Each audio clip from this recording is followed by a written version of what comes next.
Bring it on. Want some, get some. Can I get a hell yeah?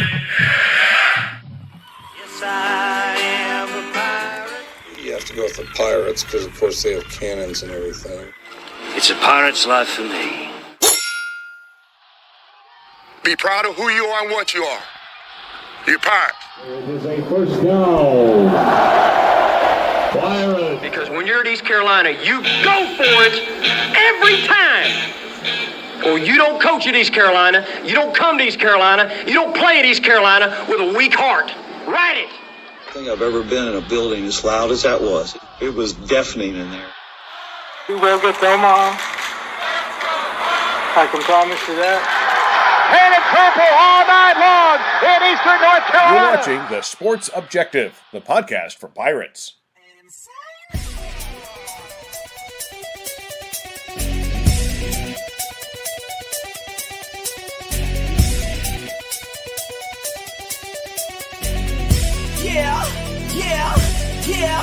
Yeah. My heart is purple and gold. I'm a pirate down to my soul. And I don't back down, not at all. Find out when the cannons explode. All right, welcome in to Bowl Night. Preview, if you will. It's Bowl Night, and we got there's Kyle from LaGrange. Hello, Kyle. Hello, Dave. We have everybody here. Ladies and gentlemen, all the way from what's up, buddy? Yeah, that's been the next game. Hey, that's this place is nice, man. You guys did a great job. Thank you, brother. We have Jody Schulz, obviously, in the 1980s. Help me out there. Jody.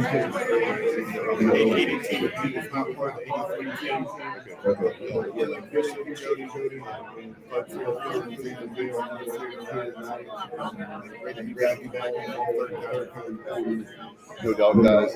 We got a lot of the guys. Kyle and I were meeting them for 1986 or kids night, and obviously this gentleman right here to my right, you're watching. Played Coach Logan and Matt Schulz, with you. What's your mindset? Or you know that for getting kids yourself. So what's it like? Are you very nervous? Is it like anxious? That's what my guess is. Like somebody that never played.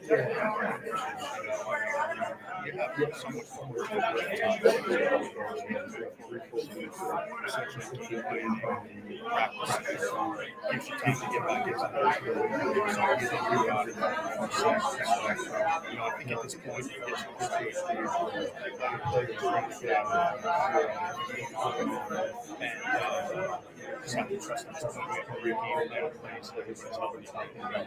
Matt, when you played in the Liberty Bowls, what were your favorite bowl swag? Everybody likes to talk about bowl swag. What was the favorite bowl swag you received, and what was your favorite free bowl event?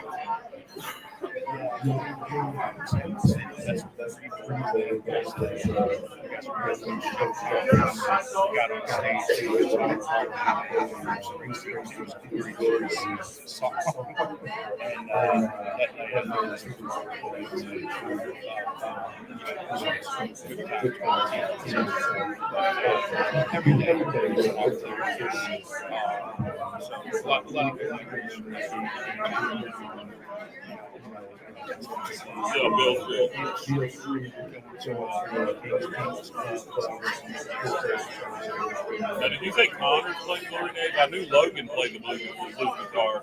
I did not know Connors played guitar.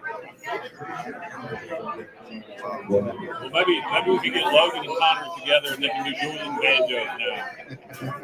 I'll tell you what,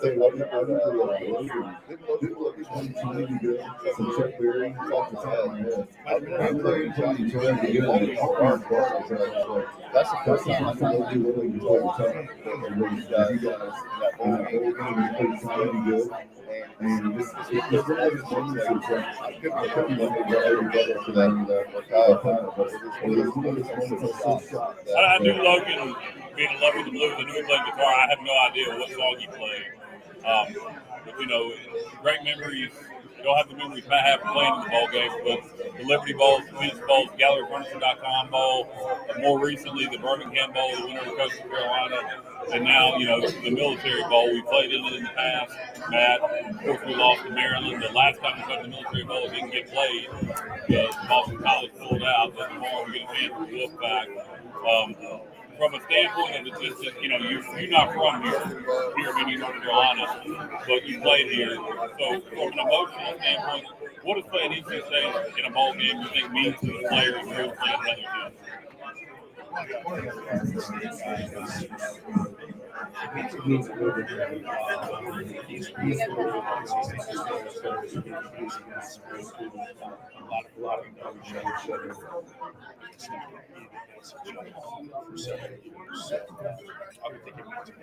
especially for the state. I think we always kind of play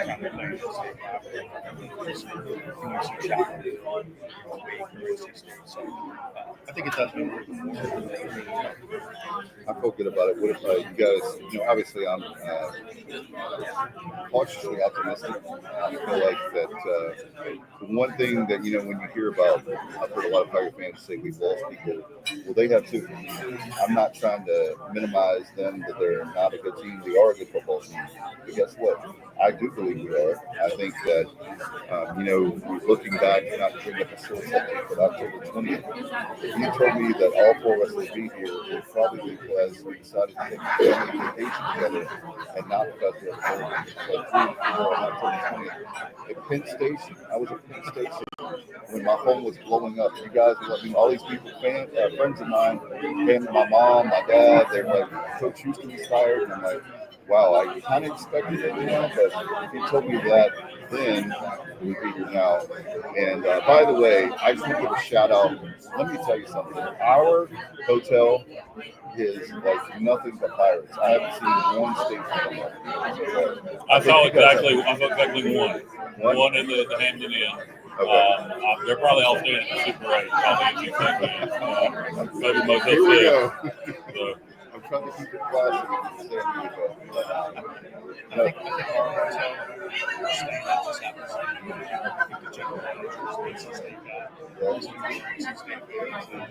I didn't know y'all were staying at the Super 8. Oh, man. Motel 6. I believe that. No, but we want to. How many Pirate fans do you guys expect? I think at least 10,000. That's my thought. Yeah, around 10, 12. I mean, coming up here, poetry, we didn't even go up all the way through 95 through Northern Virginia and D.C. Just coming through Maryland, the amount of Pirate fans we saw going up on 301 through Waldorf, which is an alternate route. I mean, every other car was Pirates. So I expect to see, 10,000. Bubba, what do you think? What are you hearing in terms of attendance for the Mars game, or what is your prediction? We distributed 5,000 to East Carolina. I heard more folks perhaps. Yeah. I agree with you. Me personally, I agree with 100%. I'll tell you why. There were some people who were Pirate fans, not the four on the show, but there were Pirate fans who really because the tickets and some back. But what it is a lot of us, my sister played a great trick on me, and I love her to death. But anyway, we have, I think, 11 of us up together between my family and my sister's boyfriend's family and the theaters. So, but anyway, they got it. I believe theirs were all from the military. So I think there's a lot of people that see the secondary market. It's a combination of three things. You have us. Our people buying tickets through ECU. You have the secondary market like CD and stuff like that. And you have people buying the military. Yeah, I went through the military ball. I know a lot of people went through the military ball. So if you figure 5,000 sold by ECU, you got to figure another 5,000 sold through the military ball until any secondary market like that can step up, etc.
this, in my opinion. So hopefully that happens tomorrow. No doubt. I tell you, I'm excited though, guys, because this matchup, when you look at it, we have, we were talking about this last year. One of the reasons we were frustrated is because you're a guy that played, Bubba's played. Kyle and I have been watching it our entire life, our lives as far as football is concerned. And I've coached a few years. So, but it looks like to me that last year we had a lot of talent. That's why people were upset that we didn't go to at least a bowl game at 2-10. And this year we didn't start off the way we should have. We've turned it around. So we definitely have the talent. The question I think it comes to, guys, I've heard a lot over the talking heads about bowl games in particular. It's just who wants it? Who wants it more? I think we're going to want it more. The problem is transfer portal has hit us hard. Obviously, NC State lost Concepcion, their great receiver. I don't know beyond that how much they've been affected by the portal. Okay. We've lost multiple guys. That's my biggest concern for tomorrow. Yeah. Other than KC Concepcion, you have at least 2 or 3 second or third teamers on defense. Depth pieces, but KC Concepcion's the main one. Yeah, from our perspective, I think our biggest loss is Kai Barker. And, we've seen what happens when Zakai is not on the field this year. There's just a tremendous fall off defensively. And, NC State's going to see that. They're going to try to exploit that to the best of their ability. And, I think in addition to that, you look at Isaiah Brown Murray, obviously hits the portal off to Virginia Tech. He was our best corner, our most dependable corner. Not necessarily a huge playmaker, but a guy I don't think he'll be a loss for next year. I think we've already replaced him. Right. Maybe upgraded with the kid from Western Carolina. Problem is we'll have for the ball game. If you're going to allow these damn kids to transfer out before the bowl, well, why not have the kids from Western just be able to come play for us in the ball game? Yeah. It's the dumbest thing in the world, man. It is. There are people that have differences in this country. I think one thing we can all agree on is NCAA is like way past, when you talk about Happy Days, when they talk about a show that's jumped the shark, I think the NCAA jumped the shark many years ago. Yeah.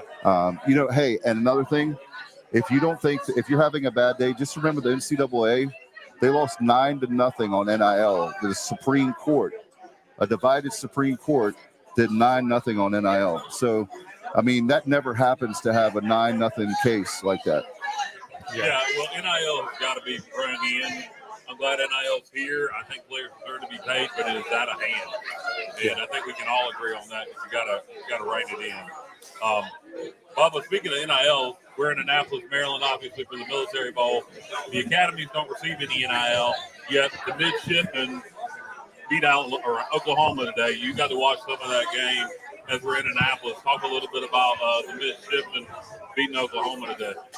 Yeah, Oklahoma took a 14-0 lead 8 or 9 minutes into that game, and then Navy, held them off the board until the final 10 seconds of the game. Blake Horvath took an inside run play, 95 yards, and ran out of gas there at the end. And initially they said he was down at the 1 yard line, but then reversed the call, fortunately, and then Navy was able to hold off the Sooners there as Oklahoma went for 2 and came up shy.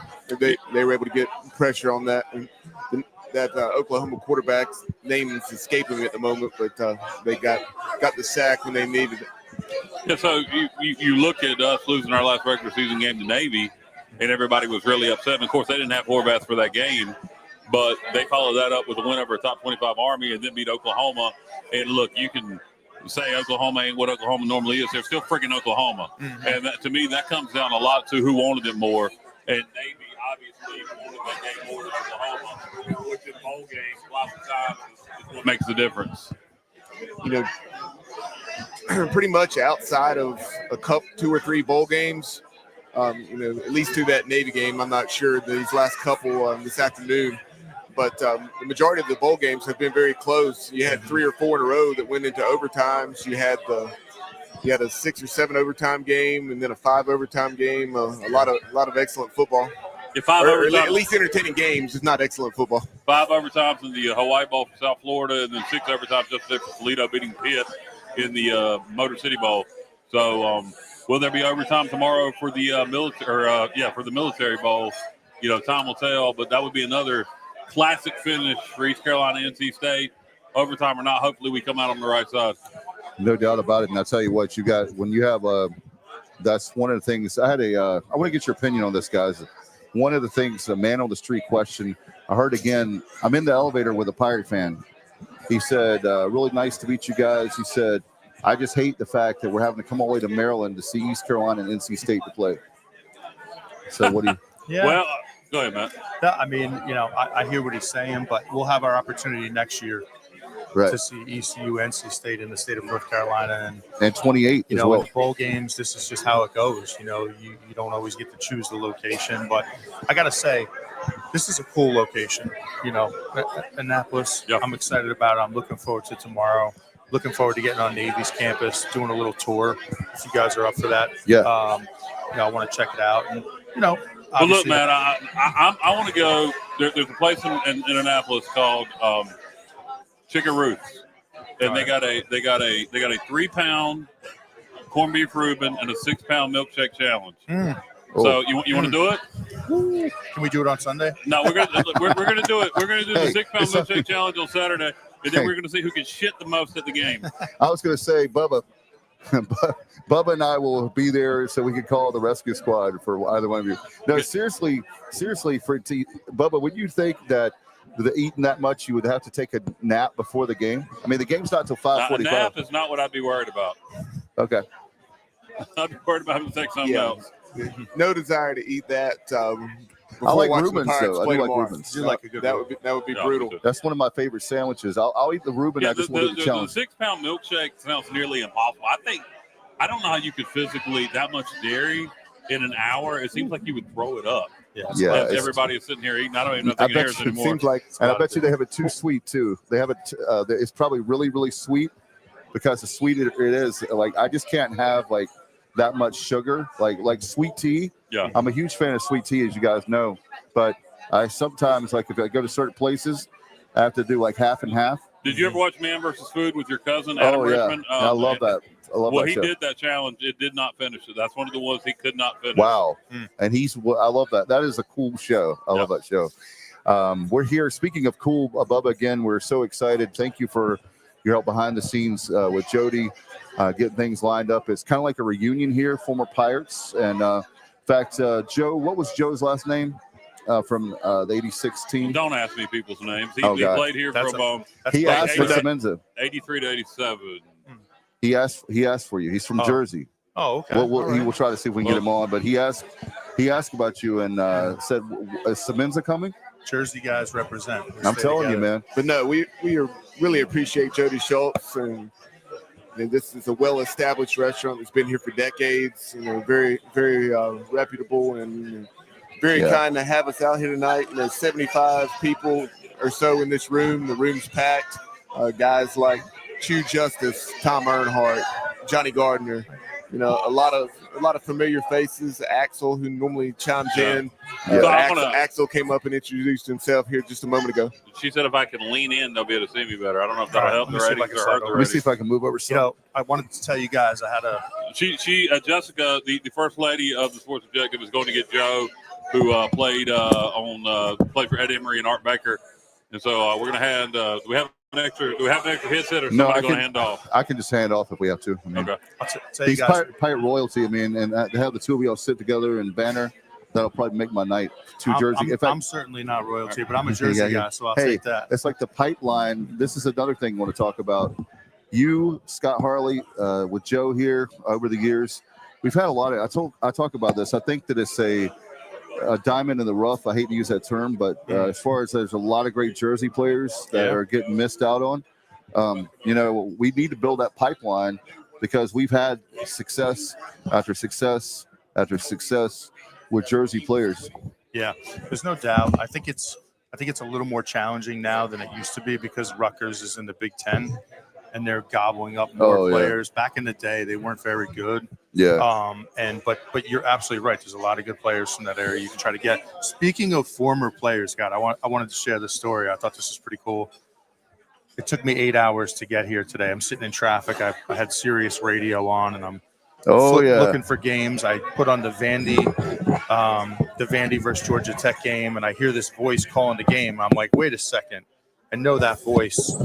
And turns out it was Jay Sunhalter calling the game on college sports radio. Yeah, Jay's calling the Birmingham Bowl today, and then he's flying in tonight to call the Military Bowl tomorrow for the same network. So I texted him during the game while he was calling. I said, "Is that you on the air, man?" He's like, "Yeah."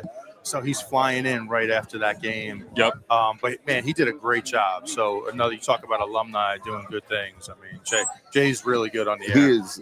He's like Ryan Seacrest, isn't he? Like he's got a great agent. Next thing you know, he's going to be on ESPN as far as like the mothership. Do you hear that, Sunhalter? Dave says you're like Ryan Seacrest. That's a compliment. Hey, that dude. Look, I'm talking about the fact that his agent gets the guy every gig. Think about it. He's got Wheel of Fortune, American Top 40. Yeah. American Idol. I thought you were talking about Jay for a minute. I didn't know he was the new host of Wheel of Fortune. That'd be pretty cool. No, I'm Jay Sunhalter. This is American Idol. There you go. Hey, I'm sure he would do great at it. Let's give him a reality show. Jay's a great guy. He's doing a good job. Speaking of reality shows, tomorrow there's storylines you guys have been thinking about. I was driving up. By the way, thanks to Kyle and a lot of other folks, I took the 301 challenge because I wanted to see, like, when I got. I don't know if it was any faster. We were moving. Yeah, we were moving, but it still took us 5.5 hours. Took us a long time, but yeah. But the fact that we were moving helped us out. But you guys Bubba, I'll start with you. Do you have any storylines for tomorrow's game that you're looking at, like things that popped in your mind about for us or for state? I think the biggest thing you have to look at as far as this matchup is how are the Pirates going to play defensively without Zakai Barker. You think back to that Charlotte game. We all know how that went. No need to rehash that. And then he also didn't play the first half of the North Texas game, and we know how that went. 21-7 at halftime. Yeah. So, yeah, hopefully over this last 2.5 to 3 weeks, we've learned how to play a little bit better without Zakai, and obviously Mike Edwards is going to have the green dot, the comm system in his helmet to communicate with Blake Harrell and this defensive coaching staff. Yeah, no doubt. I'm with you. It's concerning not having Barker or Zakiya Baker, Zakiya. It's a concern in not having him. Obviously, we've seen how we played without him, like you said, but I'm hoping given the extended amount of time for preparation, some guys like Edwards, et cetera, can step up, and we'll have a good game plan. I was trying to think in my head, Matt, would you go, you don't want to differentiate too far from what you do, but, missing so many players, would you be more aggressive to try to force turnovers, or would you play more base and keep everything in front of you, come up and tackle? It's a good question. I mean, I think early on you got to try some different things. You got to see where they're vulnerable and see if anything's working for you. Early on, I might be a little more base just to get a good feel for the game. But to your point, Kyle, there's going to be 6, 7, 8 times in that game where you're going to have to make a decision. How much pressure should I bring? Yeah. And I think if you can get home and make those plays, obviously get them in third and long situations, that's where you want to be. And Bailey's a guy that's run for about 250, 300 yards, so he can certainly hurt you with his legs. Yeah. Yeah, that's one of the things I wanted to see, guys, is that very factor of we seem to do pretty well with the, stopping the run. And then we got to find a way to stop that kid, but also the fact that that's the other concern is, okay, you stop him, but then you give up the big X plays that we cannot have. Another thing is that the turnovers is obvious, but the one thing I'll tell you, the only thing that concerns me about this game is the one word that you guys are probably thinking, master of the obvious, but penalties. Penalties is the one thing. Yeah, and we were just talking about what strategy we should take on defense. And, obviously we're missing IBM in corner. You don't have Ravel. Corner blitz every damn down. They're going to beat us over the top anyway. Bring the corners on a blitz every damn time. Don't be giving our secrets away, Kyle. Something to keep an eye on, though. You have C.J. Bailey. I think he's thrown 9 or 10 picks. You have Caton Hauser. He's thrown about the same. Obviously, turnovers are big in any game. But tomorrow, with this weather, it's probably going to be throwing a wet ball. How well can the running backs hang on to the ball? The team that wins the turnover battle is probably even more likely to win tomorrow than they would be in another game. Yeah. And you talk about there's so much made about the indoor practice facility, right? As we bring in a guest here. How you doing? Joe, how are you? Hey, how you doing? Jersey, right? Yes, sir. Yes, sir. How you doing? Good, thank Jersey represent. That's right. That's right. I don't know if that's good or not, but I'll wait for you to get your headphones on there. Can you hear all right? Yeah. What part of Jersey are you from originally? Clifton. Oh, okay. All right. So we got former East Carolina player here. You played from 83 to 86? 82 to 86. 82 to 86. So you played under Ed Emory and Art Baker, cornerback, Joe. What was your Aloya? Aloya. See, that's what it is. You got a complicated last name. Aloya. You got two Italians here. Yeah, Aloya. I'm a Semenza. So it both ends with the A's.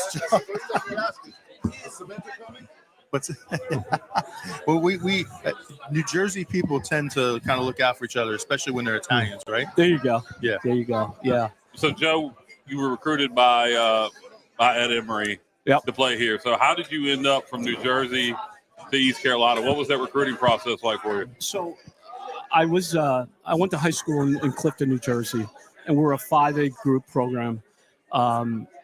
So I wasn't very big coming out of high school, and a lot of the opportunities I got were smaller schools. So I went to prep school in Virginia, Massanutten Military Academy. Yeah.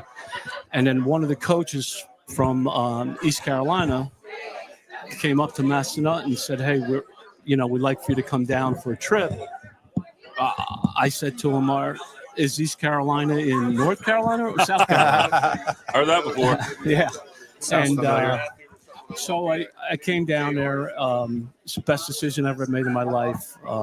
Met my wife down there, got married. My daughter went to school there.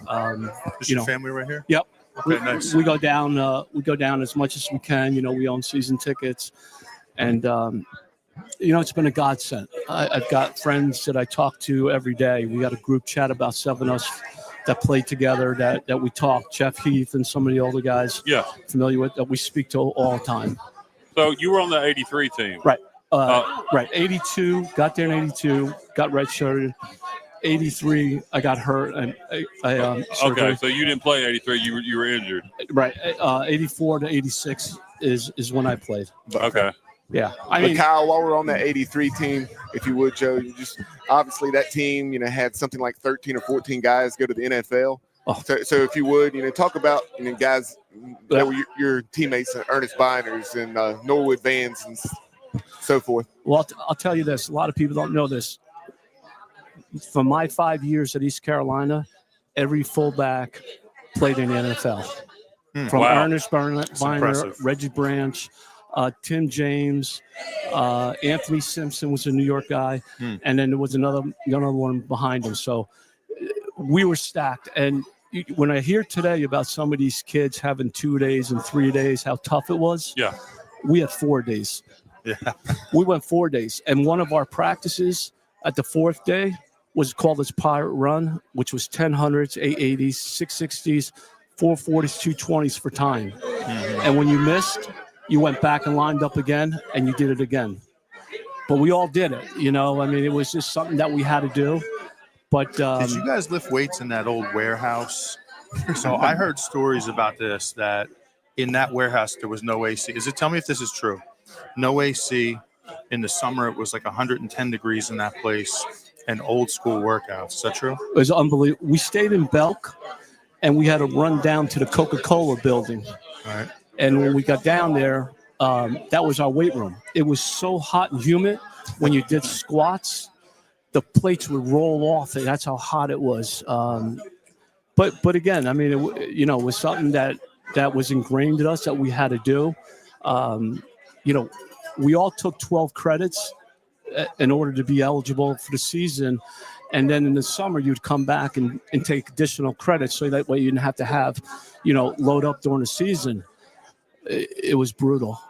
I got to tell you, we ran 300 sprints for workouts. But East Carolina, during my time there, we always got the kid that was 6'5", 250.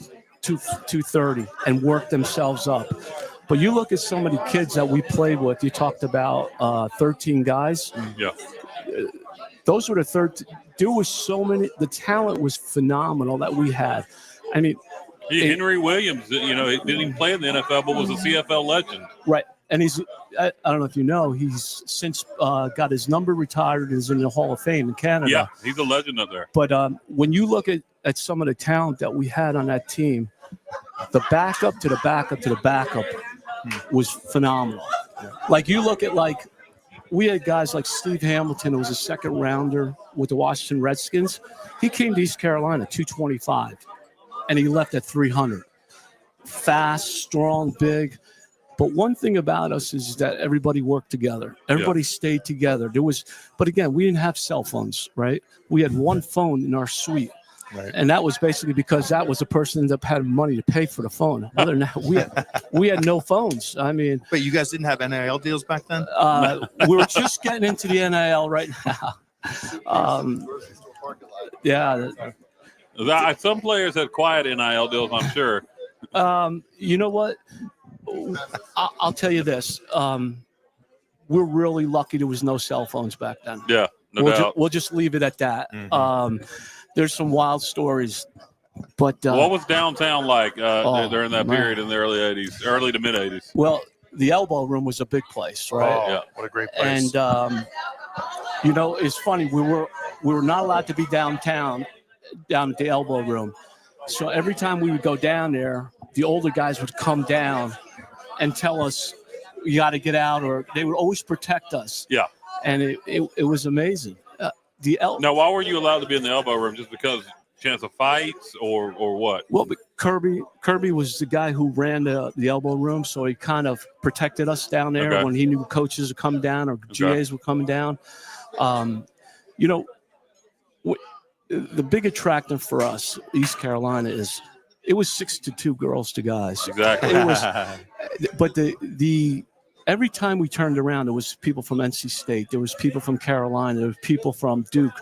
Everybody came to East Carolina. The party. It was unbelievable. You know, Halloween was notorious, right? But everybody looked out for everybody. Yep. It was important. And I got to tell you, in 1983, we lost 3 games. Yeah. And we played Emmitt Smith and Kerwin Bell when they're Florida. The Miami Hurricanes probably had 20 guys get drafted, right? The talent they had. And we lost that game by a receiver doing an out and up. Yeah. And our cornerback came up, and he, you know, his mistake, he came up, kid went past him, we lost that game. We lost Florida State by 1 point. One point. But, you know, our whole thing was that we played anybody, anytime, because financially it made sense for us to play those schools. Right. I'm sorry, go ahead. Sorry to interrupt you there, Joe, but one of the games the Pirates did win that year was against the Wolfpack. Oh, my God. You mentioned being injured. Did you still at least attend that game, or did you? So here's the thing. When you played NC State, if you were injured, non-injured, on the team, not on team, everybody went to NC State. So we stayed on the hill, you know, when you're redshirted, and we tore that place down. We tore the bushes down, the goal post, and Jim Balvano said, that's it. Those animals, we won't come here anymore. Was that Bubba or Joe, you may know, I know if not Bubba will, was that the game that was televised on TBS? Yes. Yeah, it's on YouTube. Yep. If you've never seen that game, go back and check it out on our YouTube channel. We have it bookmarked. Do you remember that being a big deal back in the day, being on CBS, being on the Superstation, or did y'all care? It didn't matter to us. You know, remember how it is going through college? It wasn't like we sat and watched TV, watched games on Saturday or something. Right. None of that really had an interest. Newspaper articles, stuff like that didn't have interest to us. We just wanted to play. That was the big thing. One thing about Ed Emory, he's very passionate about East Carolina. And he expected the same passion from the players and from the alumni and from the administration. And there was a lot of frustration with him. He was Ed Emory's the big recruiting for Ed Emory was his wife. I've heard that. Yeah, she was phenomenal. Don't forget back then, recruits, like I used to host recruits. These guys, a coach would make like $25,000 a year. Yeah. It's really hard. But one thing for Ed was so committed to us. His wife, Ed used to have players over at his house. His wife used to cook for him and all that. If I remember hearing stories like that. What do you mentioned Ed's passion for East Carolina. It reminds me very similar of when Ruffin got fired here in 15. Why do you think it was just a difference between Emory and the AD? He was obviously a good recruiter, had a good season in 83, had a decent season in 82. They fired him in 84. Was it just a clash between him and the administration at the time? It was, Ed was one of those guys that he fought hard for his players. Yeah. And it could be annoying. So what happened was that if he felt like somebody was getting more than what he was getting, he fought that all the time. Ed was passionate about East Carolina. He died for it. This is where he wanted to be. Right. And I think the administration kind of wasn't behind him, was the big thing. Yeah. But, it was notorious he would spend his own money on the players. Wow. For the training tables that we had. I mean, we had a training table. We had, if you were a walk-on at East Carolina back then, he would always say to you, hey, did you fill out your paperwork for your training table? Did you fill out paperwork for your books? And then you would say yes. And then he was like, okay, make sure you pay the bill. He wasn't collecting the money for the bill. He just wanted, he was just taking care of his players. Yeah. He was so committed to the school. And he always said to us, you watch, we're going to build a second story on the stadium. The Scales Field House is going to be gone. We're going to make a new field house. It was just really hard. Administration wasn't behind him. It was a constant battle with the guy. Yeah, we are, and it still seems to be that way with East Carolina. We are our own worst enemy, and we always seem to let a bunch of, I'll use a term Dave coined. We always seem to let a bunch of paid pirates make decisions rather than, actually people who give a damn. Yeah. And, I don't get me started. I disagree and agree with a lot of what the current administration does. But I think passion, like you mentioned about Ed Emory, is one of the things we lack, not from the coaching staff. I love Blake Harrell, but I think John Gilbert, our current AD, Ryan Robinson, et cetera, I think they lack a little bit of the passion that we need for East Carolina to get where we want them to be. And you make the great point, and that's a big thing. East Carolina needs East Carolina men, and I hope Blake does great. I hope he goes undefeated. I'm back. Right. I back him. Has nothing to do with him. But the thing is that you have to have passion to coach at East Carolina because we lack a lot of resources compared to a lot of our competition.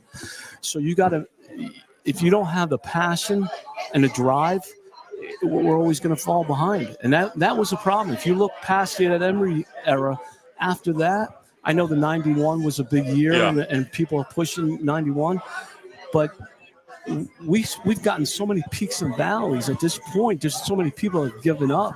I know there's a lot of people in my tenure, our group, nobody calls them. Nobody knows, nobody reaches out to them. So this is what they say. It's important to keep those guys in the loop. Matt, do you hear that?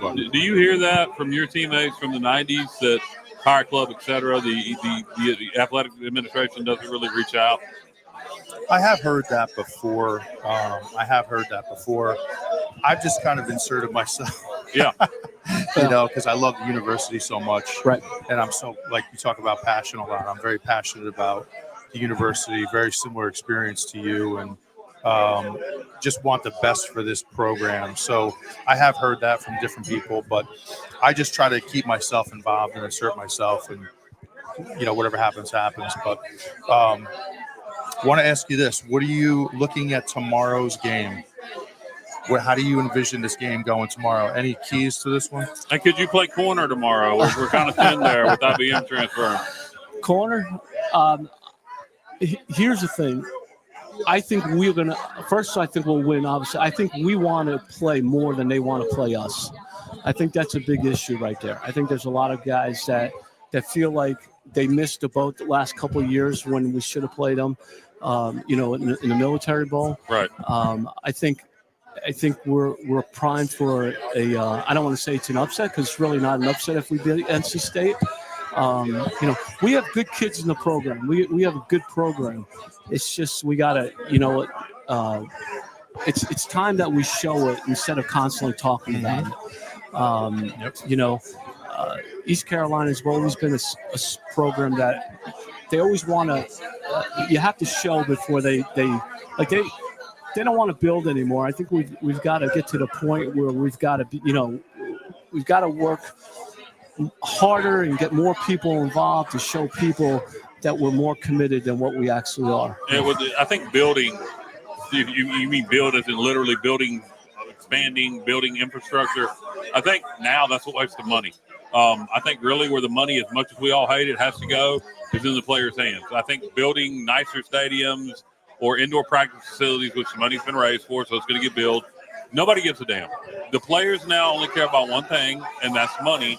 And it's just like, it's in your employment, your job, your boss comes up to you and goes, we can spend $1 million and make the infrastructure here at XYZ business better and give you guys nicer facilities to work in, or I can give you a $100,000 pay raise. Which one are you going to take?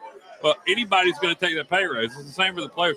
I really think at this point in time, unfortunately, all the money has to go to the NIL until something changes. But how much money? As much as you can give. And that's the problem, right? I mean, We'll sit in the stands, we'll watch the game tomorrow. A kid will have 500 yards rushing. Next thing we know, we're worried about losing the kid. I know. I call myself a college football traditionalist. Yeah. I hate where this game is going right now. Great. I think the first thing they got to do is limit the portal entries. So you get your one portal entry. If you want to hit the portal a second time, you now have to sit out a full year and you lose a year of eligibility because it's too much of a free-for-all where these kids are just hopping all over the place. Right. And then the NIL has to be, we have to get it back to what it was intended to be. It wasn't intended to be these collectives recruiting players from other teams in the middle of the season. You know what I mean? And calling their mom and saying, hey, we're interested in your son. We're going to give him X amount of money to come to Oklahoma. I'm just using that as an example. That was not the intention. So I think one of the biggest issues is the NCAA has almost become absent. And they really need to get back in the game and start monitoring what's going on and take some control because it's just right now there is no control. I'm hopeful revenue sharing is going to clean some of that up. I hope so. The problem is I think a lot of these athletes are not educated. They know you have to file income tax in the year. Yeah, good point. So you know what I heard the other day was these kids are going to file for bankruptcy. Yeah, some of them. So they don't have to pay. Unbelievable. We're like, how does that help like East Carolina? We're going to traditionally get those high school kids to come to our program. They're going to spend 2 years. They're going to work their butts off. We're going to invest a lot of time and money. Then we're going to have one or two decisions to make. Do we pay them money or we let them walk? And then we've lost 2 years of investment.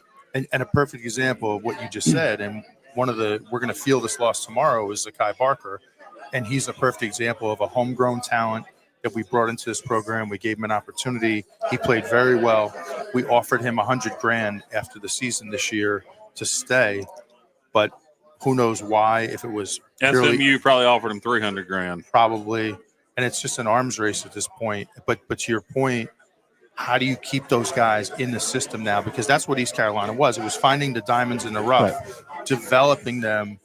Getting them in the weight room, getting them faster, bigger, stronger, and then now all of a sudden in year 2 and 3, you have a serious player. Do you almost embrace it, Matt? Do you, if you, I do think when revenue sharing becomes a thing, we're going to be number 3 in the American with revenue sharing, and the university would then be distributing that money.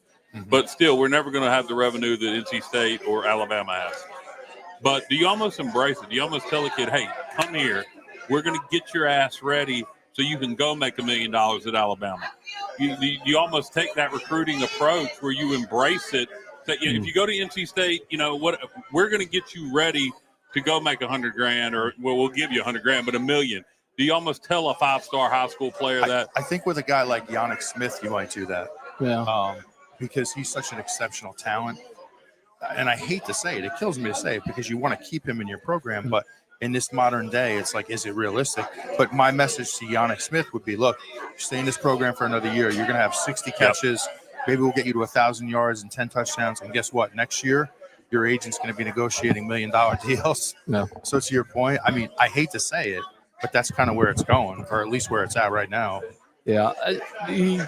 The whole program of this NIL, the problem is if you talk to people that had the opportunity to read up the bylaws, there's no you can't follow it. There's lawsuits. There's people going after everybody. It's not college football anymore. You know, I mean, kids today aren't working like the athlete today.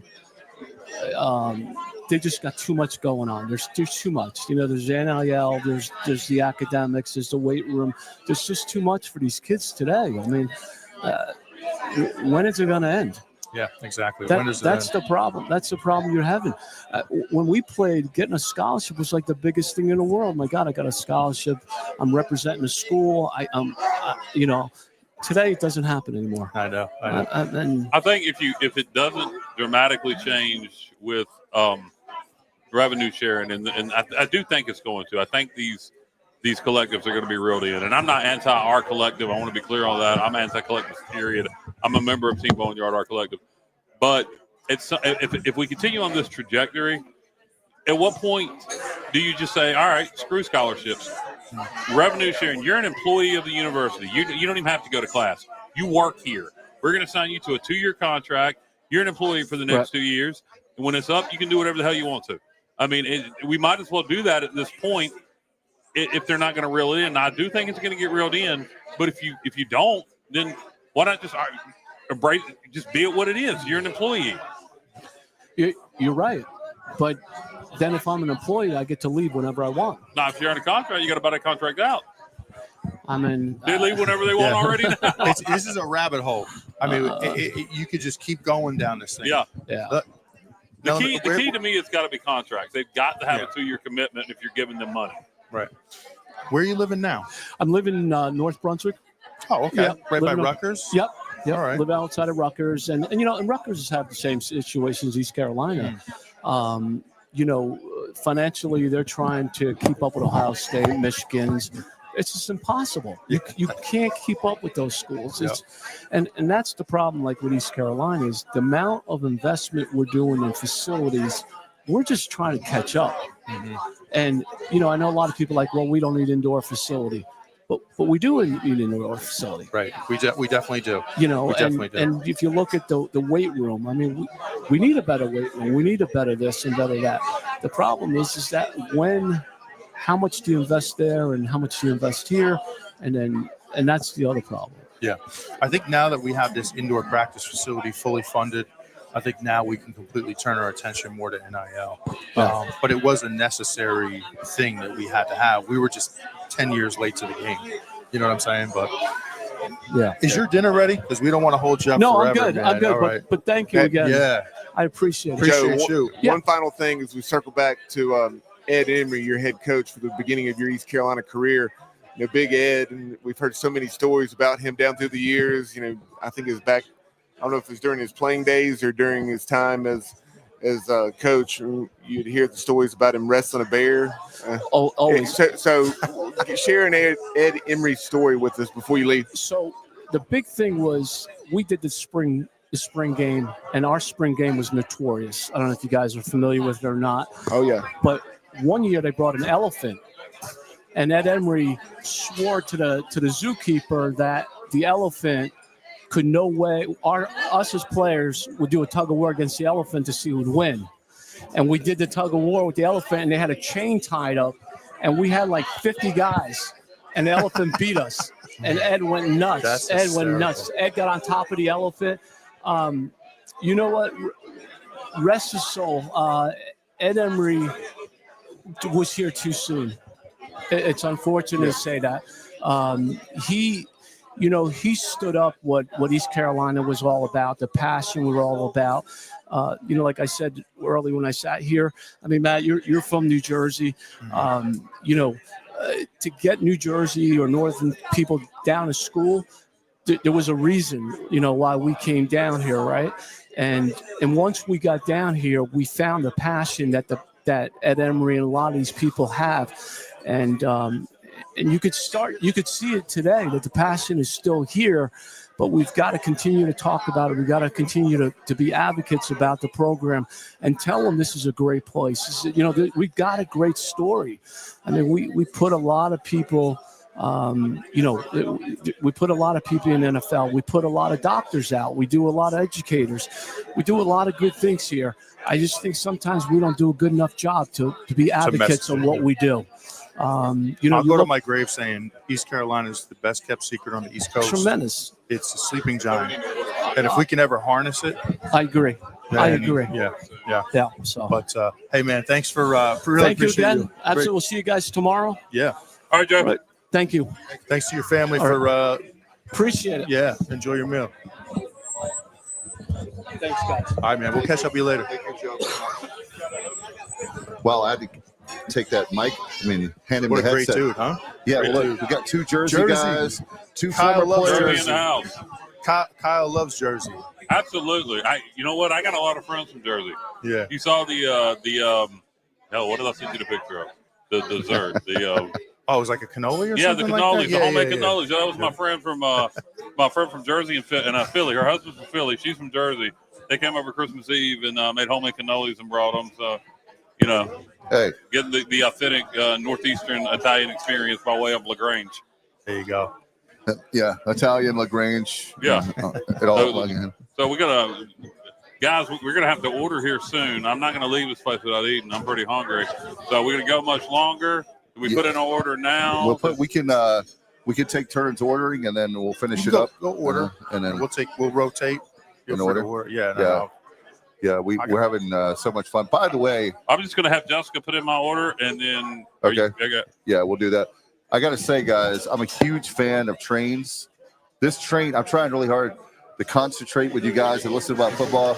But there's a train for folks who are not here. You can't see it, but there's a train above us. Yeah, and it is really cool. I got to give a shout out again, Bubba, to Jody Schulz for the Fisherman'S Inn. I'm going to tell you something. You were talking earlier, and Joe was talking about the passion. Look at this fan base here, just in this room. This room, we only had this lined up for a week. Mm-hmm. We got almost 80 people. The whole this party room is full. We've got people that normally are watching and listening to us. They're here tonight in person. And that's another cool thing. By the way, you were talking about the other night. We've got so many great people. I want to mention this before we wrap things up with Johnny Robertson. I'm going to forget people. Nate's here. Tom's here. We've got, so many people that we've met over the years. Do we want to get any of the listeners on? Yeah, Tom said he would come on. I think we got to do our predictions, too, for tomorrow. Yeah. I think we got to do our predictions. All right. Yeah, we get Tom on. Tom will definitely come on. We'll have a guest picker game day. Yeah, but, absolutely. hey, I promise I won't be obnoxious as Pat McAfee. Do you have to put the headgear on like Corso? Hey, if I had one, I would do it. I don't care. We'll do it. Let's do it. All right, so we're going to do picks now, or we're going to put. We got Tom on the spot. Got Tom. All right. We got Tom. What we're going to do? Norman Fury. Yeah. What we're going to do, Tom, is you're going to be our guest picker, like College Game Day. So we're going to do our picks. I'm putting you on the spot because I'm a great friend. See, Tom is one of the guys we met a few years ago, 2 or 3 years ago. What's up, Tom? The first time I met him in person was in Birmingham at the bowl game. Birmingham. And you know what? He was on our show. Look, let me tell you something. The reason I picked Tom is I'm very superstitious. He came on. He drove all the way out. It was outside of it was Birmingham, but Birmingham, it was not Birmingham proper. He came on there, like here. And guess what? We won the football game. There you go. And here's Tom again. Yeah, but there was only one person who would talk to me after that game on the phone. Yeah, and I don't even remember. I had chemo that day. That you did. And I do not have – I remember us talking on the phone, but I could not tell you a damn thing that was said that night on the phone. He's a true pirate. See, Tom, he did it right. No, it's like the 90s. If you remember we got done with that game. Yep. Went back to the hotel, and I was like, oh, God, we got to get out, and we got to celebrate. Nobody was out. Bubba wasn't out. Matt was in Connecticut. I was in Connecticut. Yeah. Yep. Well, yep. Tom, if we beat NC State tomorrow night, we'll do it. We'll go celebrate. Well, I heard that Tom was going to tear down the goalpost. Is what I was told at the Naval Academy. You think that'll happen? I'll help. I am not. I'll help Kyle up on the goalpost, and then I'll just start rocking. By the way, you didn't know this, but Kyle didn't know until the other night what a keg stand was. Oh. And he didn't go to East Carolina. I don't believe Do you know what a gravity bong is? All right, so Tom, let's get into football. Let's go. All right. What are your keys to tomorrow's game? What are you seeing? What are you feeling? Number one is going to be turnovers.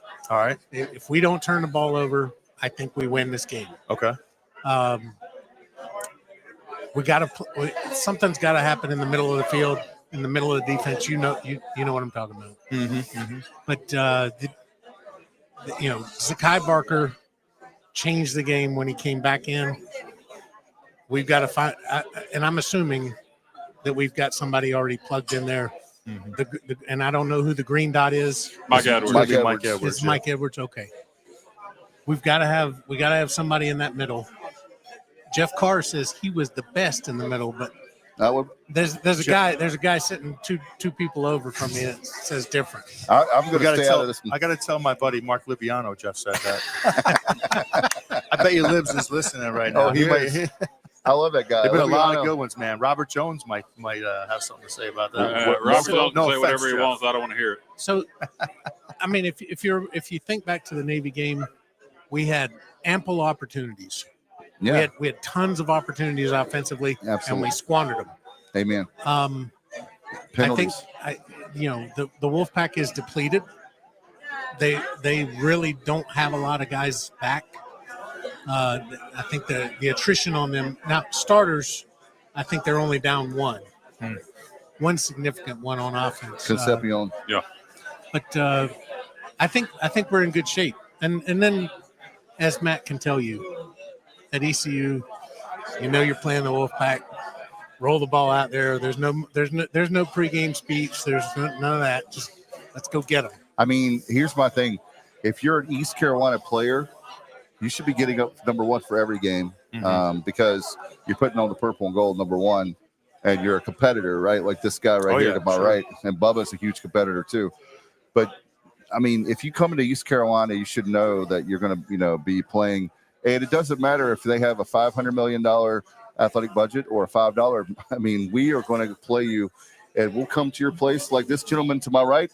Hey, you remember the Orange Bowl game? Yes. With Miami, 31-6.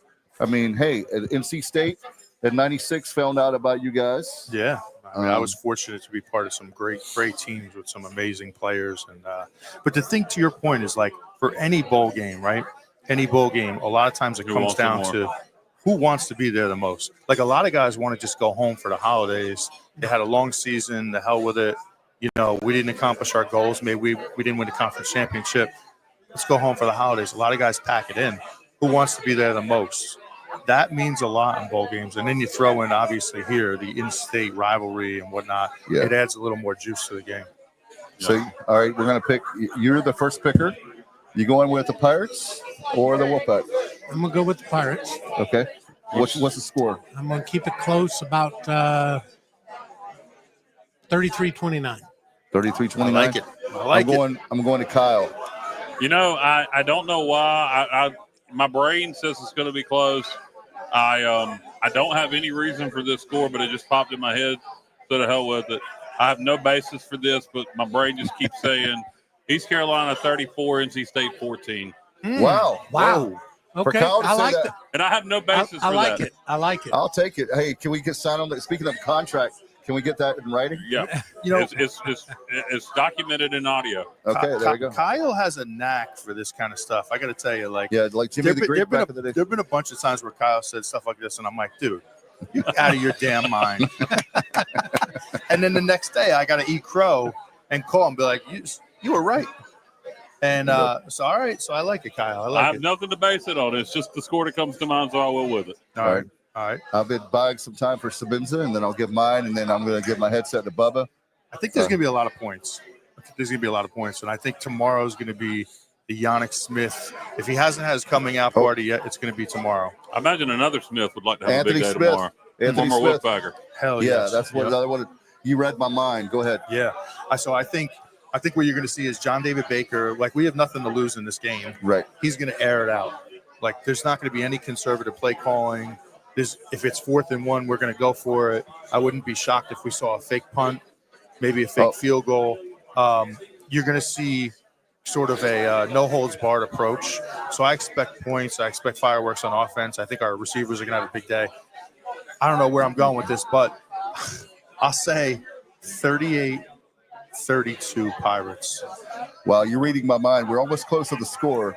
But for me, you nailed it. You nailed it. You nailed it before me. I was the wide receiver U. We're wide receiver U, WRU.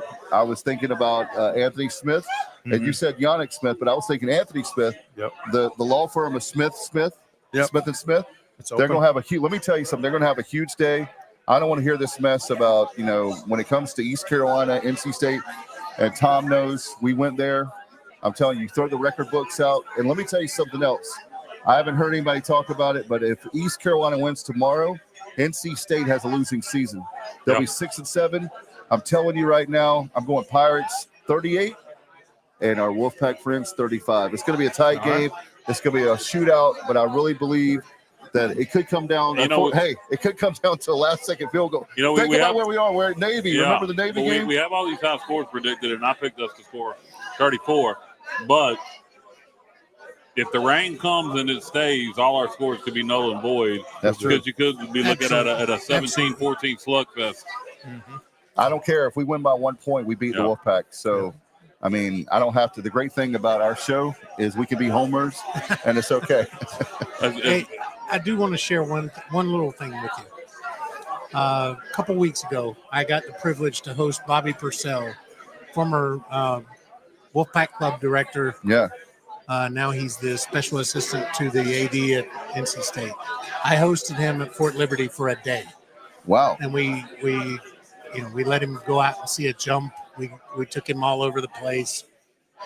Last words he said after he got out of the car, and he was thanking me profusely for that day. He said, NC State and ECU should play every year, and ECU should be good. Yeah. That's the former executive director of the Wolfpack Club. Here's my idea. I'm going to put it out here. I've tried this for a few years. I'm going to say it one more time because we have the game. I believe that we could have East Carolina, NC State could have the biggest football game ever and play it. I'm a big NASCAR guy. Your last name is Earnhardt. Let's do it at Charlotte Motor Speedway. Charlotte Motor Speedway. That's all right. We could have over 100,000 people there. We could go bigger than Bank of America, baby. Bank of America is 74K. So how about we just play it at Dowdy Ficklen and Carter Finley? I agree with you. I'm down with that too. I'm just saying I'm not talking about doing that every year. I'm talking about every once in a while I'll do something off the charts like that. Tom, thank you, man.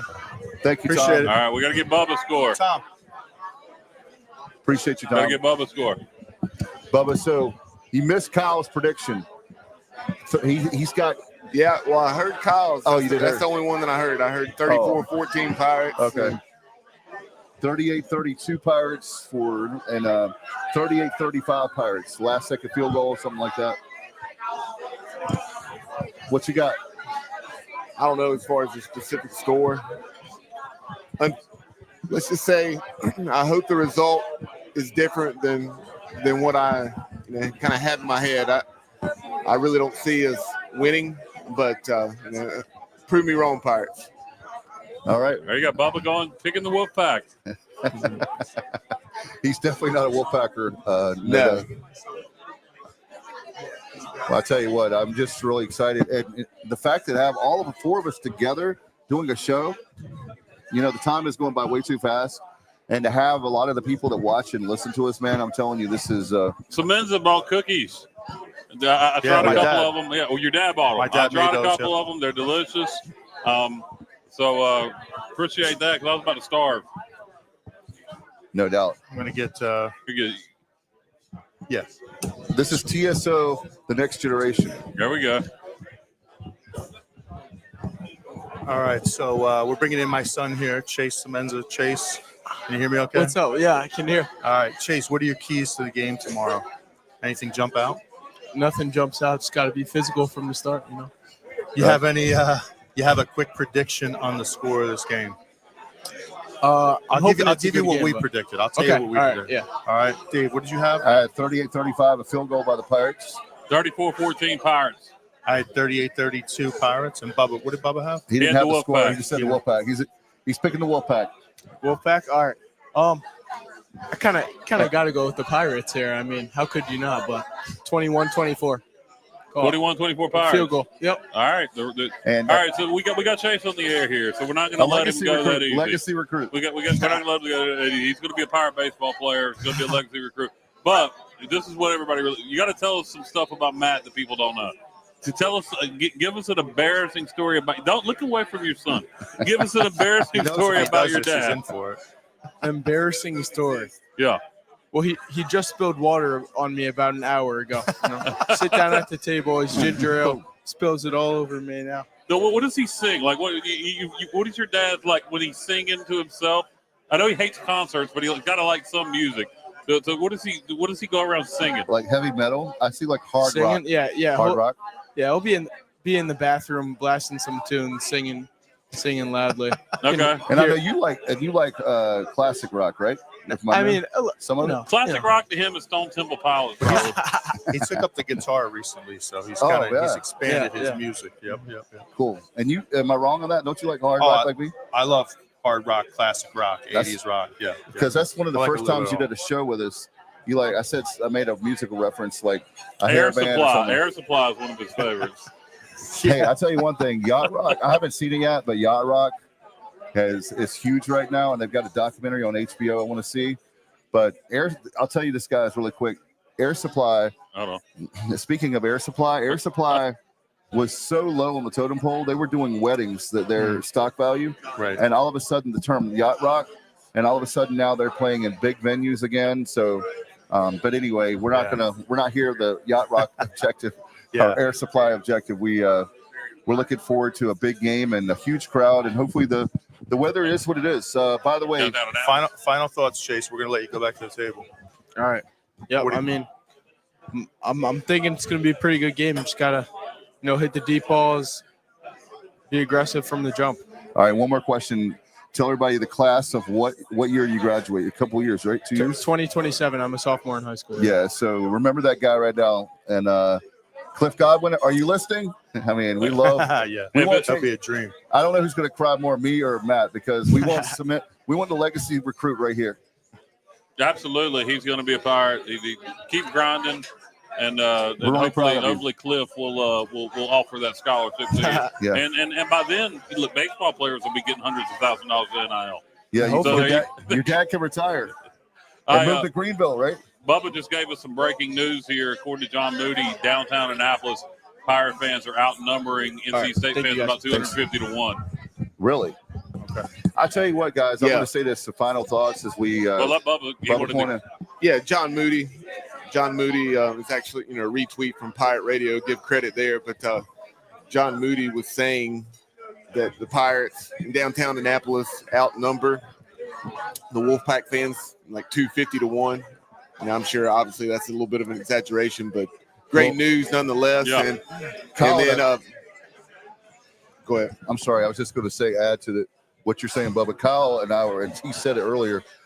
I saw the same thing. We came the same route on 301. Yeah. I was just amazed. The amount of Pirate cars. How beautiful that area is. And then it was beautiful to see purple and gold, baby. And if you don't think we're an SEC school as far as our passion, as far as the turnout, then check it out. We've got Axel. Axel's right there. Dakota Marshall from the Skip Holtz years, and then also obviously played a year for Ruffin McNeil. Yep. Dakota Marshall was one of those Pirates downtown. He said absolutely loved seeing all the purple and gold in downtown Annapolis. Was Dakota the one that made the famous line about Dave? No, that was Casey Ross. That was Casey Ross. Yeah. All right, so we got a listener here. We got Axel. This Axel, baby. But Dakota Marshall, he great Pirate, and Dakota, unfortunately, he had that gruesome leg injury in that 2009 game, the 16-3 loss to Virginia Tech on the Thursday night. I want to get a prediction from you. Axel, what's your prediction? First of all, let's welcome great TSA listener, Axel. Thanks for having me. You're welcome. So what is your prediction for tomorrow against the Wolfpack? I put it in chat. However, I'm predicting the Pirates win, number one. All right. I'm going to say they're going to scrape it out 21-17. 21-17, low-scoring game. Low-scoring game. All right. Thanks, guys. Yeah, All right, appreciate you, Axel. Thanks for coming on. Thank you, Axel. Have a good one. It's really cool to meet these folks very much. Thank you, Axel. Does JR want to? Yeah, JR, Johnny Stott. Did Axel just give you his number? It's his business card, I think. Yep. So I think no. I don't think so. No, Johnny Robertson, JR. Let's see if we can get JR up here. JR. Be careful, Kyle. Matt's about to flip this table. Oh, my God. Please don't. I would never. Matt, why are you going to flip the table? I don't know. What did I do? I was kidding because of what you said about Matt. Did you get Axel's number? If that made him that mad. Hey, we got Johnny. Hey, this is Johnny Stats. There you we go. call him JR. He's one of our favorites as we're getting all of our listeners on here. And Johnny, we couldn't stop the show until we got to get – well, you're another guest picker. Your prediction for tomorrow. JR, based on stats, based purely on statistics, what is your prediction for tomorrow's game? Well, we got Mags on the sideline tomorrow, and the Pirates are 3-0 against State when Damon Magazine was either on the field or on the sideline. Okay. That's a good Vegas stat there. 2010, he had a pick, and we won. 2013, he had some very key tackles. We won again. And 2016, he was a GA. Okay. We took him in overtime. So I like our chances with Mags on the sideline. So the Mags factor. Yeah, like it. You got a score? And I'm going to go 33-27. 33-27 Pirates. Yeah. We had a lot of 30s. Okay. All right. Okay, I have a trivia question. All right. All right. How many times have two North Carolina teams met in a bowl game? Well, I know two, counting this one. I'm gonna just throw out a number. 4. 3. 3, damn it. The third one was the Pythian Bowl in 1949 when Catawba lost to App State. So really, the Pirates and NC State are the only times that the NCAA has sanctioned a bowl game with two North Carolina teams playing. So There you go. that's kind of cool. That is cool. That is cool. So hopefully we get the same results as the last time. Heard it first right here on the Sports Channel. what's that? JR. You can always count on Johnny for some good stats. Right. I don't know how you do it, man. You always And find them. in case somebody missed it before, I'm going to repeat the one. If we beat State tomorrow, we'll be the first team to throw more than 20 interceptions and win 8 games since the 2009 Ole Miss Rebels. I'd love to watch that team. They had Houston Nutt as the coach, Javon Sneed was the quarterback, and they had Dexter McCluster as the tailback. They were exciting. They threw a lot of picks, but they scored a lot of points, and I think the Pirates are going to follow suit. And a guarantee that Matt didn't say on the air, but he said he guarantees if the Pirates win, he's going to jump naked into the Chesapeake Bay or the Potomac River, whichever he chooses. Unbelievable. Like touchdown Tony. Hey, I just want to say. At least it's not the Tar River. I wanted to add. I don't know if that may be better. I feel like Kalen DeBoer following Nick Saban with that guy from Jersey that played DB here. Yeah. I mean, that dude is a great guest. He is I mean, a great I guest, don't know. man. I didn't want to follow that dude, but Well, you followed Tom. Yeah, well, okay. Yeah. Okay. No, you should have him back. I really enjoyed that. Yeah, Joe was good. He was really good. Yeah, Tom was good. Actually, you followed Axel, JR. So that's true. Yeah. That's funny because I'd never, Axel's very active on Sure YouTube. is, yep. but I had no idea who he was. Yeah. Now I do. Yep. So Good cool. stuff, man. We appreciate you. Jared, thank you for joining us. My pleasure. Enjoy the game. Appreciate you, my man. All right, Kyle. All right, Joe. Bye-bye. Thank y'all. We got Nate. Real quick. Nate. Now we're going to have another listener on. Yeah, we got to get Nate on. He's a grinder. Eventually, we're going to have to do like you do with a young lady in downtown Greenville and wrap it up.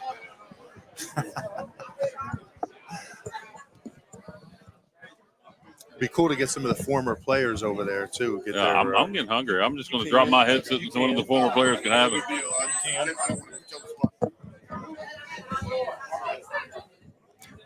Now very excited to be joined by longtime Pirate fan Nate Gamender. Nate, welcome in.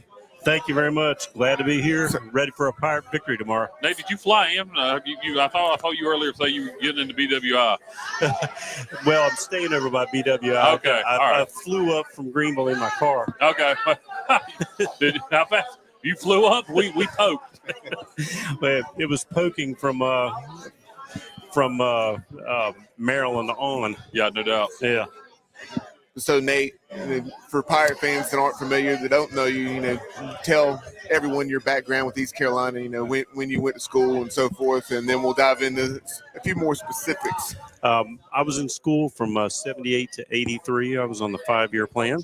And nothing wrong with that. No, I had 1 year extra fun. And of course, I was also in a fraternity that was right beside the music building down at the bottom of the College Hill. And we may have had a little bit of infamy in our day, too. Boys and girls, my food is over there. And so I'm going to let somebody else have this headset if you guys want to get former players on. So I am signing off for right now. It has been fun, and I'll hang out with everybody as soon as the podcast's over. I'm going to go eat. Go for it, man. So go for it, Kyle. y'all Pirates, and y'all have fun. Thanks. The food here at Fisherman's Inn, undefeated. It is. But no, Nate, obviously you were wrapping up your time as a Pirate student when, Joe that we had on earlier, he was in his second year in 1983. What are your memories of that 1983 season? 8-3, one of the only a few times that the Pirates finished the year in the polls. I think ranked 23rd that year, maybe 20th in the. But anyway, 13 points from being undefeated. Those losses against Florida State, and Miami, and even though I was 2 years old at the time, as I grew to be a Pirate fan, I was watching that film, once I was old enough to. It was an exciting time to be a Pirate and to be a Pirate fan. I didn't attend any of those games in person. We watched a lot of those at the old Crow's Nest. Oh, yeah. I felt like we did get robbed on a couple of the games by the officiating in the Florida game and in the Florida State game. And certainly we deserved a bowl game, although we didn't get it. It was a great team. We had 9 players drafted into the NFL. Probably one of the best teams that we ever fielded. But I hope that we start setting the pace and start getting back on that path tomorrow by beating NC State and starting attracting that kind of talent again. Yeah, no doubt. I believe the game against State, was that game 2 that year or game 3? And because Pirates 22-16 winners at Carter Finley that night. And that was a game where we had to come up with a defensive stand there late. We had stopped State. Then we were trying to run out the clock, ended up fumbling, and then had to get another defensive stop there to preserve the victory. I don't remember if it was game 2 or game 3, but I do remember that we did have to have a defensive stop to come out with the victory that year. Okay. Yeah, that was a heck of a game. I had gone back and watched that, as Kyle mentioned, on WTBS on our YouTube channel. But so, Nate, in 1981, the fall of 1981, obviously the Pirates, we've won our last 3 against the Tar Heels. Unfortunately, that year we came up just a little bit shy, 56-0. But, Kelvin Bryant, the Tar Heels certainly had their way that day, but, kind of leading into that matchup, take us back and tell us about that event with the mascot of the Tar Heels.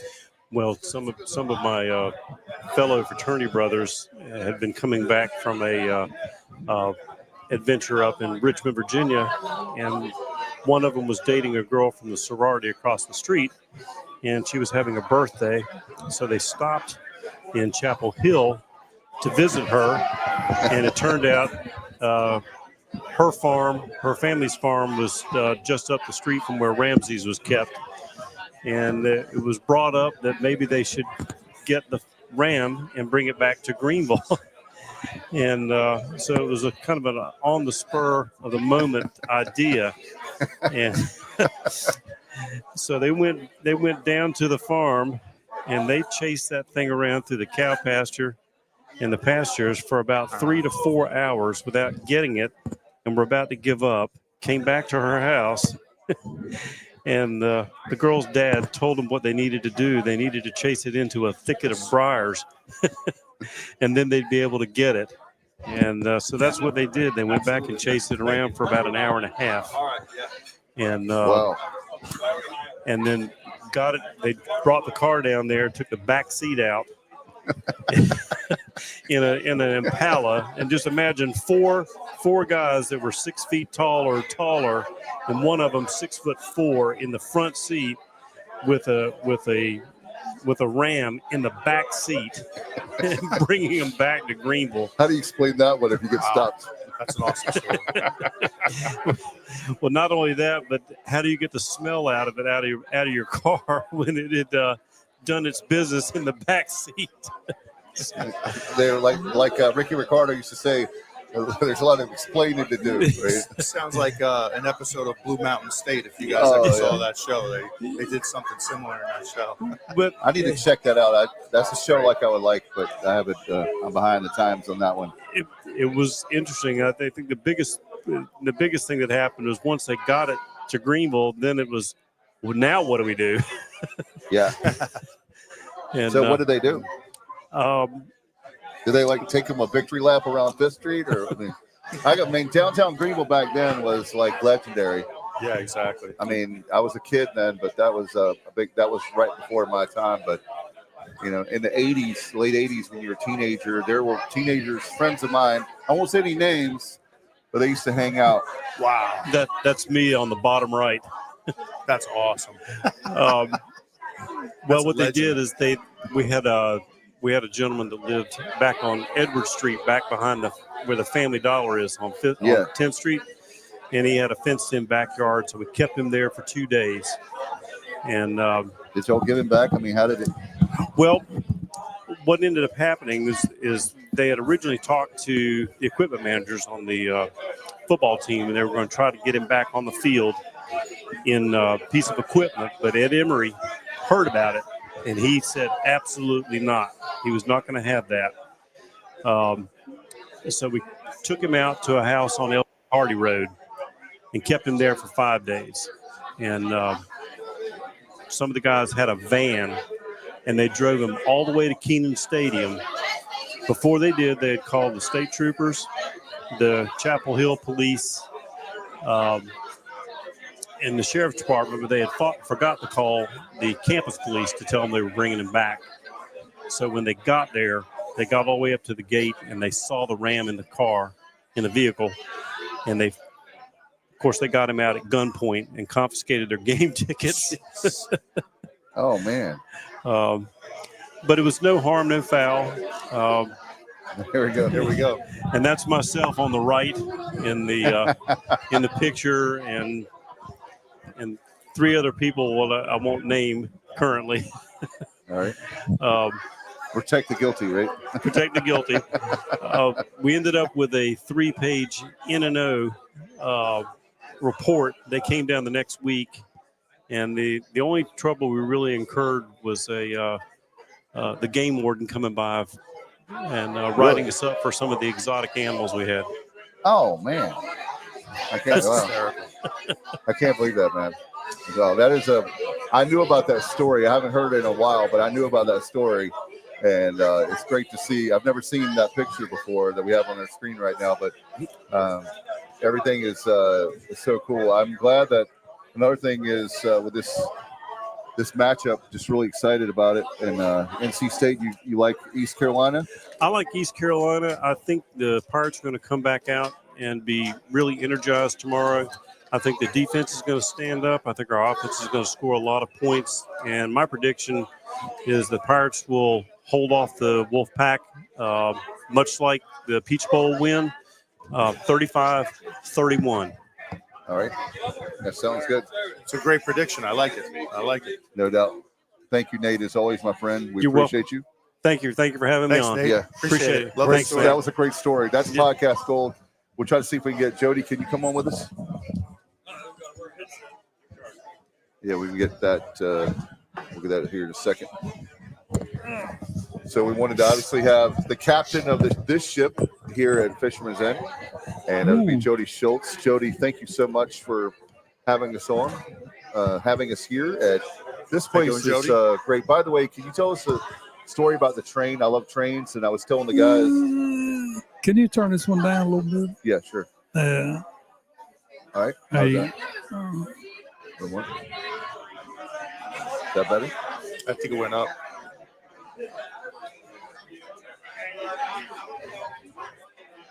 All right, try it now. There you go. Okay. Well, this restaurant started in 1930 with my grandparents. I knew it was a family business. It was a family. Well, it was their home, not this particular building, but next door was their home. Oh, wow. And they evolved into selling meals and renting their bedrooms, and it turned into Fisherman's Inn. And it's kind of, I'm fast forwarding through a whole lot of history, but it has since grown into this. And we've got a crab house next door that we open up seasonally.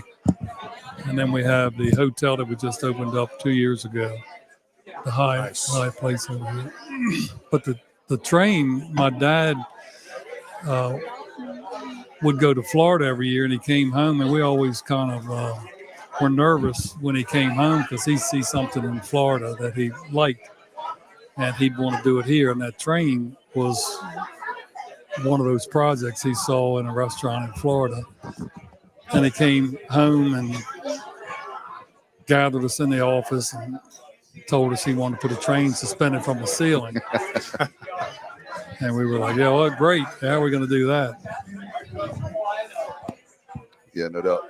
But Jody, you think Bubba got enough food here? I thought, is that for everybody or is that just for?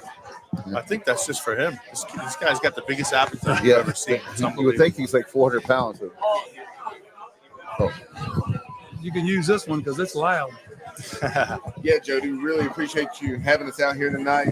Look forward to diving into this stuff flounder here. We lost volume.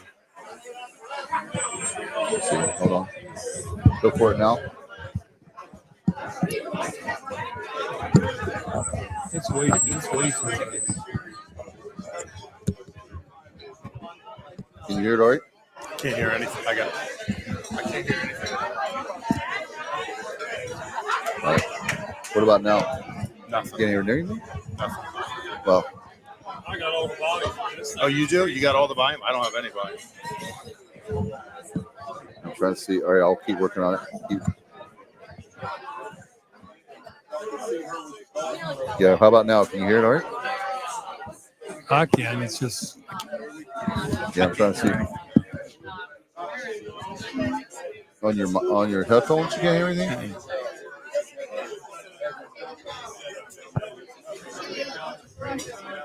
Wow, okay. How about now? Nothing? All right, nothing like a live broadcast. We're trying really hard. So, Jody, I did want to ask you about obviously East Carolina. If you have a minute or two, I'm trying really hard to see what. This is like crazy.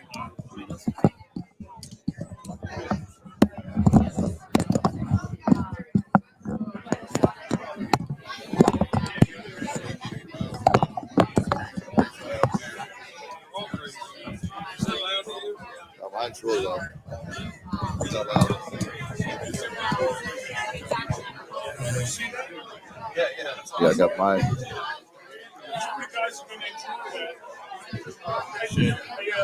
What did he get? So the is it still out for you? You can't See, hear when it? you did that one, there you go. Is that better? That's perfect. Yeah. Okay. Just wanted to ask you about your time at East Carolina while we have a couple minutes with you. Talk about you were with under Ed Emory.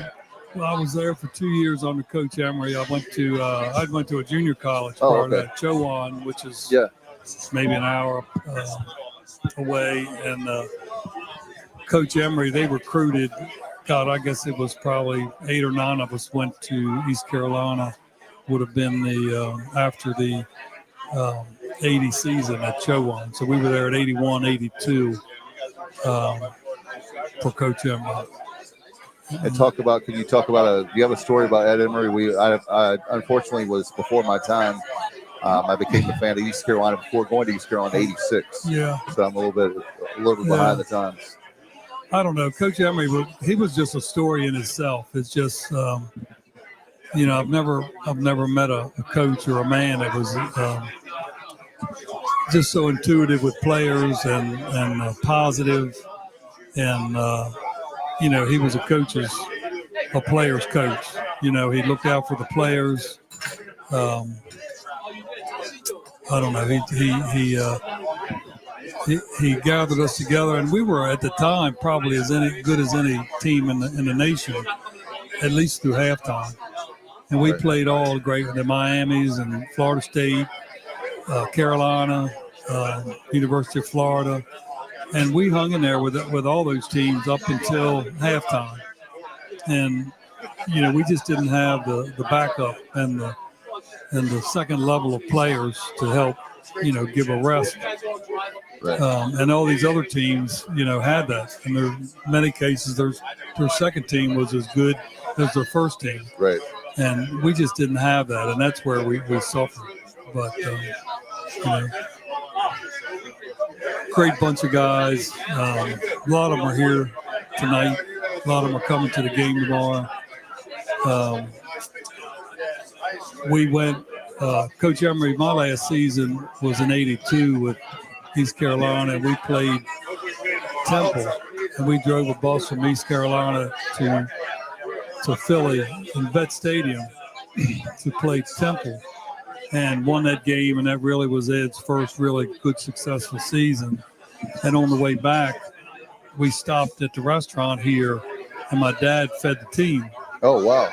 In this same room, believe it or not. Wow. This exact same room, and some of these guys that were on that trip are here tonight and haven't been here since. Oh man! Since '82 when we stopped in here and had dinner, and we got here a little early. The dinner wasn't quite ready yet. The chef wasn't ready, so I guess it's hard to talk about this now. We Coach Emory and the coaches kind of turned a blind eye, and all of us, we kind of headed for the beer cooler, and had a good time that night. We celebrated Coach Emory's really the first good season he had.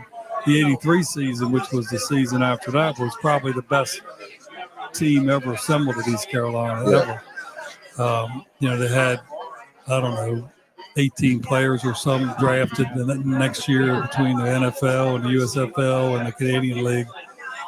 But that trip back from Philly after we beat Temple in here, in this room here, what's that been, 42 years ago, was special then, and it's special now to kind of relive that with some of these guys. It's real exciting, and that's we were talking all throughout the show about the testament of how the players, the culture, the history that we have, and we could always have opportunities where we can do better as a program to really sell that, because you guys laid the foundation, as we talked about. It's one of the reasons we started the podcast back in 2018 is to honor former players. It's one of the parts that we do. And with you guys coming in as y'all did, and then, I think that by the time that I started being a Pirate fan, I remember the slogan, like, to sell the tickets was, "We're going after the best." Yeah. And so that's why becoming a Pirate fan in the Peach Bowl year and the 90s, when that's my generation, the 90s. So it's like, it's really hard when we're not willing to go after the best. Yeah. And I don't want murder's row, but I know you guys had to do it because It was a different era where it was an independent time. But you guys proved that we can hang with the best, no doubt. So, yeah, but you got to have the players, and you got to have, and what's crazy now is the NIL and the I don't know, the non-loyalty that a lot of players have, and you see a lot of players now that they're in these bowl games, and there's a lot of players on the teams that are not participating in the bowl games, right? Because either they're transferring out next year, they don't want to get hurt, they're a senior and they don't want to jeopardize potentially, being hurt in a draft, going in the NFL. And it's sad. It's really sad that happens. I mean, you played with the Eagles, right? You played in the NFL with the Eagles, right? Yeah. And I wouldn't have dreamed if I was in a bowl game, if we would have been so fortunate to be picked for a bowl game my senior year. I mean, the thought would have never even entered my mind to not play in the bowl game. Right. Because you're letting your team down, your coaches down, your school down. I mean, it's really hideous to be, and I guess I get it, but it's the selfishness of a player, and I've said it, to let your team down for that is bad. You put 4 years, or you've been a scholarship player to these schools, and I think it's a terrible way to end your college career. And Jody, the fact that one of the things I brought up was the fact that the Annapolis area, just like here tonight, for you guys here at the Fisherman's Inn, thanks again for you to allow us to be here. Absolutely. But you take away these bowl players, and we as fans are coming to watch these players play, no matter if it's State or East Carolina. And also the fact that the economy of Annapolis, the Annapolis area for the Military Bowl, take away this bowl game. I don't want to do that. Yeah. But hypothetically speaking, take it away. And when I hear people talk about let's get rid of the bowls, I think about people like you that own restaurants and they own hotels and they own things that, we come here, we frequent. Pirate fans are the best when it comes to traveling, and hopefully we have a big crowd. I think we will tomorrow. But I think about let's not get rid of the bowl games because it hurts the local economy. So, well, I think we're just in a selfish society now, and to get rid of bowl games. There used to be not that many bowls. Right. Now there's like 42. 20 bowls, maybe, games. And now everybody's got a bowl. You don't even have to necessarily have a winning record to get in a bowl game now. You could be, a 500 team and get in a bowl game now. 5 and 7 for some of them. Yeah. So, they got the Pop-Tart Bowl, and I don't know, maybe we'll have the Fisherman's Inn Bowl. Hey, that sounds good to me. But it's a shame because it's just part of the tradition of sports. So, I don't claim to think I know where this all goes, but, it's a change. At the end, like I said, with the NIL and everything that's going on, and the thought of getting rid of bowl games when, that's a bragging right, opportunity for you to have. And look, we're playing State, so it couldn't be a bigger rivalry than this bowl game. So without this bowl game, we don't have that rivalry right now. Let me ask you a couple more questions. I'm going to get your prediction in just a second. But as far as, I just want to get your take on, because you have the Military Bowl every single year, what's it like? Is there more buzz? I know you're biased, but you're an East Carolina guy. Is there more buzz now that we have East Carolina, NC State, or do you think are there some other matchups with the Virginia Techs of the world? Do they bring a lot of people? I'm paying more attention to it now because it is East Carolina. I couldn't even tell you who played in the Military Bowl last year. Was it? I can't remember. I need Bubba. I need to phone a friend. Yeah. I definitely need to phone a friend. But it's more buzz on my behalf because it is East Carolina and NC State, and they were always big rivalries. We played them twice when I was there. Unfortunately, we lost both close games, but and the prediction, I'm a bad predictor. You got so many players that aren't playing now, so it kind of handicaps you. I just like to see East Carolina win. I think they're going to win by, a touchdown. Okay. would be my prediction. If Jody Schulz says it, man, it's going to happen. No, I think that it's going to be a really good football game. My only question is the only concern I have tomorrow is the weather. Everything else I think will go in our favor, but it might go in our favor the fact that it is bad weather. Well, rain. We haven't had much rain this year in the last 2 months. I think we've only had 3 or 4 days of rain. So rain has been very scarce here in this part of the country, and I don't know why, but it has been.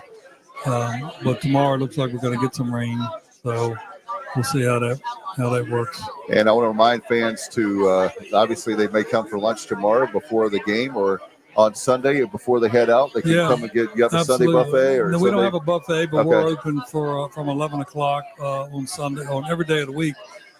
We're open 11 o'clock in the morning till 9 o'clock at night. We'd love to see some more Pirate fans over here.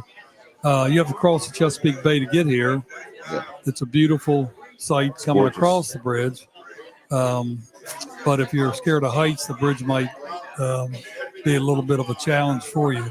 But it's a beautiful sight to come over the bridge. Eastern Shore is one of the most gorgeous places in the country if you've never been here. And our seafood restaurant is absolutely one of the best seafood restaurants in the state of Maryland. Been here since 1930. We have a crab house next door, the Crab Deck, and we're open seasonal. And we have our new Hyatt Place Hotel that's next to that. Definitely looking to come back. This is my first time. We actually, a lot of us Pirate fans took 301. Right. So it's very beautiful. It's part of, and same with the Annapolis area and Kent Island is brand new to me. My kids have never seen this part of Maryland, so I'm looking forward to maybe bringing the kids back. They both have. There's an old pirate. There are a lot of great guys a lot of here. Them here. A lot of them, no doubt. Thank you so much for your time. Thank you. Yep. Hopefully we haven't kept you, but thank you so much. Yeah, well, thanks for coming. I appreciate you. When Bubba called me about looking for a place to do your podcast, this was it. I mean, but for sure. I'm surprised you didn't get to Annapolis. Nobody convinced you to go to Annapolis? No, actually, we were looking for a place, and then between Diane Pons, she'll kill me between Diane, and then I mentioned that to Bubba. I was like, Jody has a restaurant, and he reached out to you. Yeah. But we wanted to have a significance of not just randomly saying, all right, we're going to go to this spot. Yeah. So when she said that, I'm like, of course, Jody. And I know you were down, I think, at O'Cool's back in 2019. Yeah. It's been a while, but thank you so much for having us. So that was great. I didn't want to just pick a random place because we wanted Pirate fans to have a reason. It's nice to have a connection it's been a great crowd. It's probably 50, 60 people here tonight. Filled up our room. Last time it was this full with these kind of Pirates, like I said, was in 1980, fall of 82, which would have been probably October, November of 82. Wow. Yeah. Kind of like a reunion, I guess. Yeah, kind of like a lot of guys. Yeah, I see Chew Justice. Chew has been on our show, and Chew was driving the equipment van when we played Temple. So for some reason, nobody told him we were stopping here on the way back from Temple. Oh, he didn't. He didn't make the trip. Oh, he didn't make the stop. He made the trip, but he bypassed the restaurant, and because nobody told him.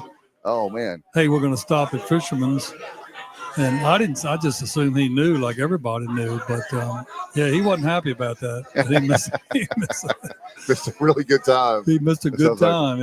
He's a really good guy. He's a great guy. Yeah. It's kind of like with ECU with Pirates. It's a lot of like a fraternity or sorority, and like the fact that when you meet people, and every time you see somebody, no matter where you are. I've been out of the country a few times in my life, and I have East Carolina on, and a person will walk by me in the middle of wherever that country is, and they'll say, "Go Pirates!" Yeah. How many schools can say that? Right. That they have that camaraderie. Yeah, I mean we're really a small school compared to some of the the Penn States and the the Ohio States and those guys. But you're right about that. Yeah. No doubt. Thank you so much. I see the train. My daughter's probably going to ask me to put one in her bedroom. She loved it. I love that train. That train has got a lot of miles on it. And it's still going. Still going. Just like the Pirates. Yep, that's right. I think that's our Christmas. No, they took the Christmas train down. That's our regular train. Regular train? I love it. We have a Christmas train that runs around during Christmas. And I think they just took that down this morning. Thank you so much. Thank you, sir. Appreciate you so much. Yep, thank you. All right. Love to come back and see you again, maybe on like a summer vacation or something. Yeah, something come back different. in the summer. It's fun here because all the dock bars are open, crab house is open. You know, there's boats out, the waterway's right out here. I mean, it's really a phenomenal area to enjoy in the summertime. I have to check it out. So come Thank back and you so see much. us. All right. Definitely will. Thank Definitely will. All right. What a great night. We'll have, hard to believe we're almost, we're planning on 45 minutes to an hour. But here we are. Thank you so much for being a part of us and being a part of this great night. We appreciate, there are a lot of great viewers. Thank you so much for that. My plate is right here. I've actually got the chicken parmesan. It's looking right at me. So we're going to get out of here. I'm going to do that in honor of Matt Semenza because Matt loves chicken parm, and so does Kyle. So we'll do that. So thanks to all the viewers. Thanks for everybody that's here that came on tonight, all the great guests. Thanks to Bubba, Kyle, Matt. Thanks to my great kids, Alexander, McKenzie. They're here tonight as they're taking pictures that McKenzie did, and Alex helped me with equipment, the promotions team, street team, if you will. But we'll get out of here. Thank you so much, everybody. And as always, go Pirates.